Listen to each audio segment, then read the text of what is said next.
Hello coding stars, welcome back. In today's video we will discuss about escape characters in C language. So without wasting any time, let's start our video. अगर हम इस code की बात करें तो हमारे यहाँ पे 3 प्रिंटफ स्टेटमेंट्स लिखे हुए हैं. सबसे पहले क्या एग्जीक्यूट होगा? फर्स्ट प्रिंटफ स्टेटमेंट जो कि नेम राम प्रिंट करवाएगा कंसोल स्क्रीन पे. सेकंड प्रिंटफ स्टेटमेंट जब एग्जीक्यूट होगा ये क्लास 10th प्रिंट करवाएगा. और थर्ड प्रिंटफ स्टेटमेंट जब एग्जीक्यूट होगा तो वो क्या प्रिंट करवाएगा? Roll number 17. ये हमारा आउटपुट रहेगा. तो कंपाइलर ने क्या किया कि तीनों प्रिंटफ स्टेटमेंट्स को एक ही लाइन में प्रिंट करवाया है. ना ही यहाँ पे इनके बीच में कोई भी वाइट स्पेस है इनको सेपरेट करने के लिए, और ना ही कोई न्यू लाइन कंपाइलर ने ऐड की है. तो बेसिकली कंपाइलर कभी भी खुद से कोई भी वाइट स्पेस या फिर न्यू लाइन कोड के अंदर ऐड नहीं करता है. अगर हमें न्यू लाइन या वाइट स्पेसिस को यूज़ करना है तो हमें क्या प्रोवाइडेड है? सी लैंग्वेज में एस्केप कैरेक्टर्स प्रोवाइडेड है. उस केस में हम क्या यूज़ करते हैं? Escape characters.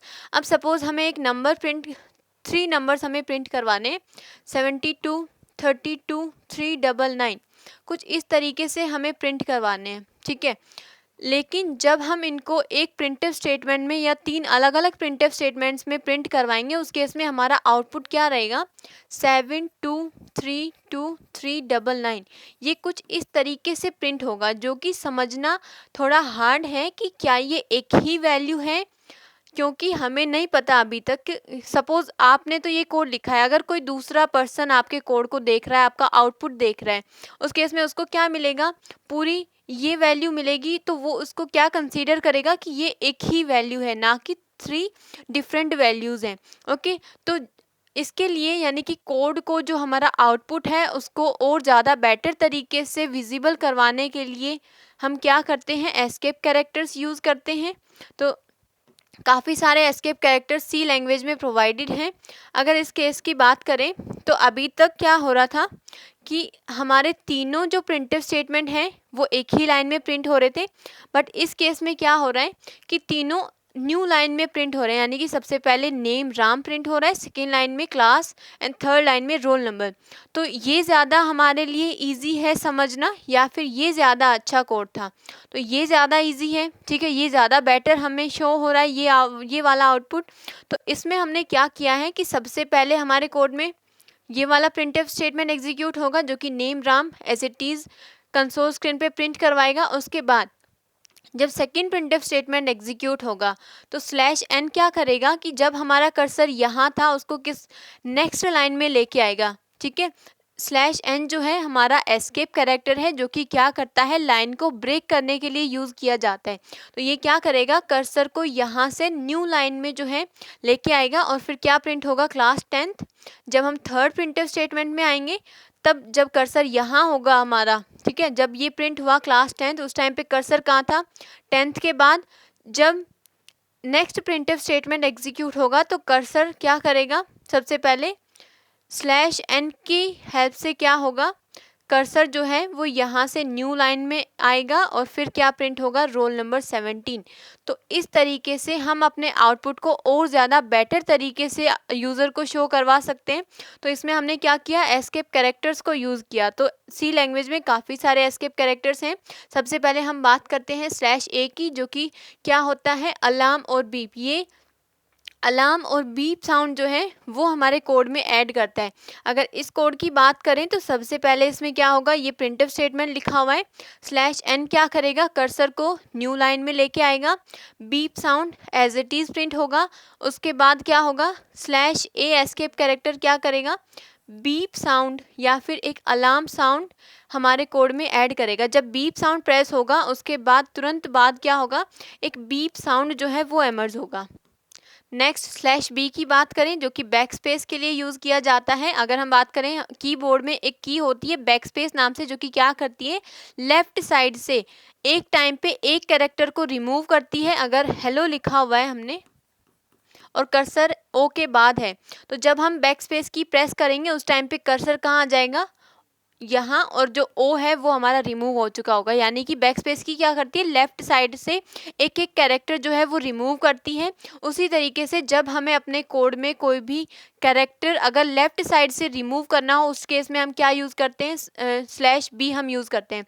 इस कोड की बात करें तो यहाँ पे हमने प्रिंटफ स्टेटमेंट में 3 1 2 एंड 3 बैक स्पेसेस को हमने यूज़ किया है, जो कि क्या करेंगे कि लेफ्ट साइड से 3 कैरेक्टर्स को रिमूव करेगा, यानी कि ओ और डबल एल। तो हमारा प्रिंट क्या होगा, HE और उसके बाद हेलो, ये हमारा प्रिंट होगा। ओके, तो 3 बैक स्पेस हमने इसमें यूज़ किए हैं, जो कि क्या करेंगे, सबसे पहले 3 कैरेक्टर्स को लेफ्ट साइड से 3 कैरेक्टर्स को रिमूव किया जाएगा और फिर HE सबसे पहले प्रिंट करवाया जाएगा और उसके बाद world as it is print करवाया जाएगा।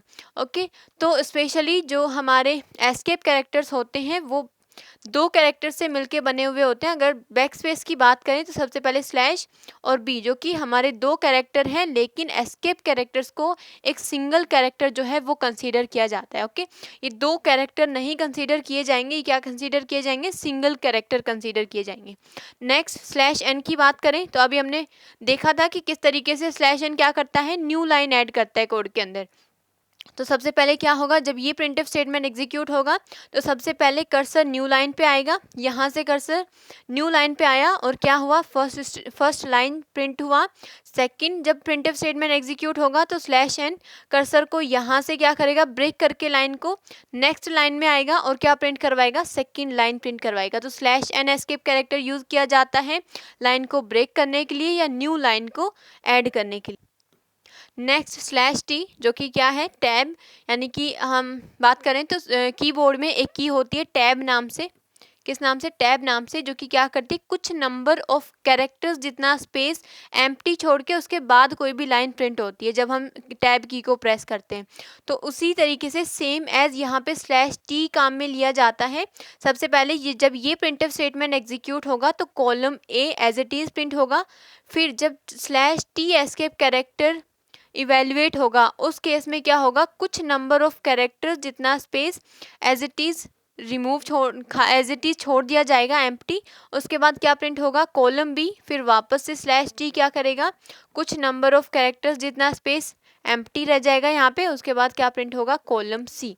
तो basically slash T escape character क्या करता है, एक टैब जितना स्पेस जो है वो एम्प्टी छोड़ देता है, उसके बाद जो लाइन है उसको प्रिंट करवा देता है। ओके, नेक्स्ट हम बात करते हैं बैक स्लैश। जब हमें अपने कोड में बैक स्लैश यूज़ करना होता है उस केस में हम क्या करते हैं, एस्केप कैरेक्टर है हमारे पास में बैक स्लैश नाम से, जो कि क्या करता है, अगर इस प्रिंटफ स्टेटमेंट की बात करें सबसे पहले तो सी और कोलन सबसे पहले एज इट इज प्रिंट होगा, उसके बाद हमने 2 बैक स्लैशेस को यूज़ किया है, जो कि क्या करेगा, एक एस्केप कैरेक्टर है जो कि सिंगल जो बैक स्लैश है उसको प्रिंट करवाएगा। ओके, टेस्ट उसके बाद एज इट इज प्रिंट होगा।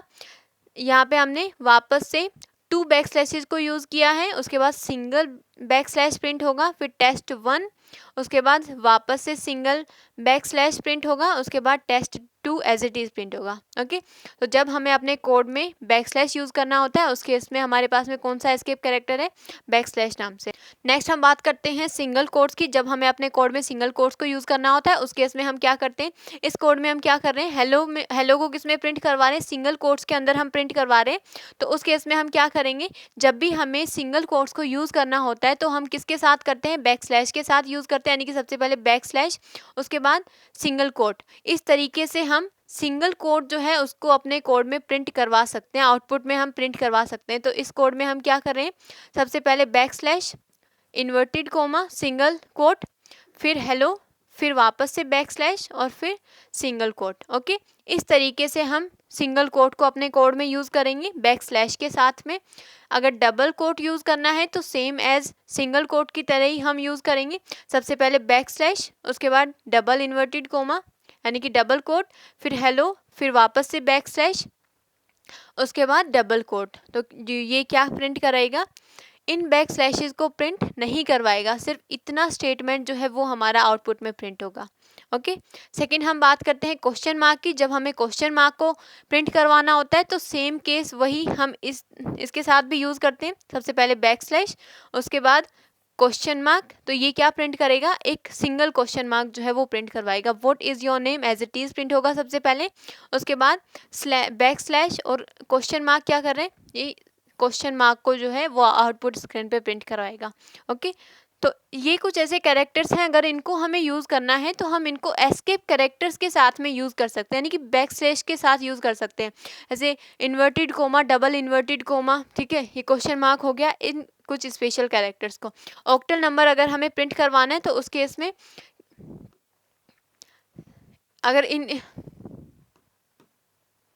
अगर ऑक्टल नंबर हमें प्रिंट करवाना है उस केस में सबसे पहले बैकस्लैश, उसके बाद जो नंबर है हमारा वो हम लिख सकते हैं। इस कोड की बात करें तो सबसे पहले ये प्रिंटफ स्टेटमेंट एग्जीक्यूट होगा। स्लैश एन क्या करेगा, कर्सर को न्यू लाइन में लेके आएगा। उसके बाद स्लैश 141 ये क्या करेगा, 141 की 1 का जो भी कैरेक्टर वैल्यू होता है, ये क्या है 141 ऑक्टल है। 141 किस टाइप का है, ऑक्टल। ये क्या करेगा कि 141 का जो भी कैरेक्टर होता है वो आउटपुट स्क्रीन पे प्रिंट करवाएगा। तो 141 का कैरेक्टर क्या होता है, स्मॉल ए होता है, तो स्मॉल ए प्रिंट होगा। सेकंड प्रिंटफ स्टेटमेंट क्या करेगा, सबसे पहले यहाँ से क्या करेगा, लाइन को ब्रेक करेगा और नेक्स्ट लाइन में कर्सर आएगा। उसके बाद स्लैश 101 101 क्या है, ऑक्टल है। 101 का जो कैरेक्टर होता है वो कैपिटल ए होता है, तो कैपिटल ए प्रिंट होगा। नेक्स्ट स्टेटमेंट के थ्रू स्लैश एन की हेल्प से वापस से हम न्यू लाइन में आएंगे। उसके बाद स्लैश 132 ऑक्टल नंबर है, इस ऑक्टल का कैरेक्टर प्रिंट होगा। 132 का कैरेक्टर क्या होता है, कैपिटल जेड होता है, तो कैपिटल जेड प्रिंट होगा। तो जब हमें किसी भी ऑक्टल नंबर का कैरेक्टर प्रिंट करवाना होता है तो हम इस एस्केप कैरेक्टर को यूज़ करते हैं। नेक्स्ट है हेक्साडेसिमल नंबर। जब हेक्साडेसिमल का हमें कैरेक्टर प्रिंट करवाना है उस केस में हम hexadecimal number escape character use करेंगे। अगर इस कोड की बात करें तो सबसे पहले जब ये प्रिंटफ स्टेटमेंट एग्जीक्यूट होगा तो स्लैश एन क्या करेगा, लाइन को सबसे पहले ब्रेक करेगा। स्लैश x41 तो x फॉर हेक्साडेसिमल और 41 का हेक्साडेसिमल। 41 जो है एक हेक्साडेसिमल नंबर है, हेक्साडेसिमल नंबर है। इसका कैरेक्टर क्या होता है, कैपिटल ए होता है, तो कंसोल स्क्रीन पे कैपिटल ए प्रिंट होगा। नेक्स्ट स्टेटमेंट पे जब हम आएंगे तो सबसे पहले स्लैश एन वापस से लाइन को ब्रेक करेगा। Slash x F slash x5a ये क्या करेगा, स्लैश एक्स फॉर हेक्साडेसिमल और 5a क्या है, हेक्साडेसिमल नंबर है। 5a का जो कैरेक्टर होता है वो कैपिटल जेड होता है, तो कैपिटल जेड प्रिंट होगा। नेक्स्ट स्टेटमेंट वापस से लाइन को ब्रेक करेगा स्लैश एन, उसके बाद स्लैश x61 हेक्साडेसिमल है। हेक्साडेसिमल का 61 का जो कैरेक्टर होता है, 61 हेक्साडेसिमल नंबर का जो कैरेक्टर होता है वो स्मॉल ए होता है, तो यहाँ पे स्मॉल ए प्रिंट हो जाएगा।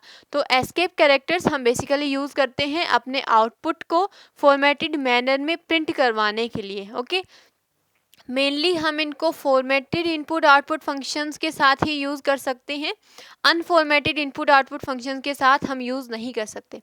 So thanks for watching my video पसंद आया हो तो like share and subscribe. Notes आप लोगों को डिस्क्रिप्शन में लिंक मिल जाएगा, कोई भी डाउट हो वो आप लोग कमेंट सेक्शन में पूछ सकते हैं। Happy coding.